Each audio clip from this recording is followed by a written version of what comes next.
Post കുറേ പേർക്ക് എത്തുന്നില്ല, അല്ലെങ്കിൽ ഞാൻ കുറച്ച് പേരുടെ, ഞാൻ അങ്ങനെയാണ് പറയുന്നത്, എനിക്ക് ആ 25 പേരുടെ പോസ്റ്റുകളെ കാണാൻ കഴിയുന്നുള്ളൂ.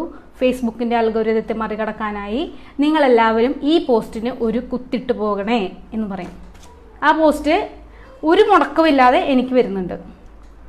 ഞാനൊരു പോസ്റ്റ് ഇട്ടിട്ട് എൻ്റെ പോസ്റ്റിന് നിങ്ങൾ കമൻറ്റ് ചെയ്തില്ലല്ലോ എന്ന് പറയുന്ന നിരവധി പേരെ ഓൺലൈനിലും ഓഫ്ലൈനിലും എനിക്ക് അറിയാം. എൻ്റെ അടുത്ത് പലരും വന്ന് അത് കാണുമെന്നും കണ്ടിട്ടും അവർ എനിക്ക് കമൻറ്റോ ലൈക്കോ തരാതെ പോവുകയാണെന്നാണ് നമ്മൾ കോമൺലി ചിന്തിക്കുന്നത്. പക്ഷെ അങ്ങനെയല്ല. ആക്ച്വലി അതൊരു തെറ്റിദ്ധാരണയാണ്. എനിക്ക് പേജും പ്രൊഫൈലും ഉള്ളത് കൊണ്ട് ഇത് ഫേസ്ബുക്ക് ഇത് എത്ര പേരിലേക്ക് എത്തിച്ചു കൊടുത്തു എന്നുള്ളത് എനിക്ക് മനസ്സിലാവും. അപ്പോൾ പ്രൊഫൈലിൽ നിന്ന് പേജിലേക്ക് വരുമ്പോൾ എനിക്ക് മനസ്സിലാവും 500 പേർക്കൊക്കെ കൊടുക്കണമല്ലോ. ഈ 500 പേരെ ഇത് കാണണമല്ലോ. 500 പേര് 600 പേര് 700 പേരെ ഇത് കാണണമല്ലോ. പിന്നെ അതിൽ തന്നെ എത്ര പേര് കമൻറ്റ് ലൈക്ക് ഇടുന്നു.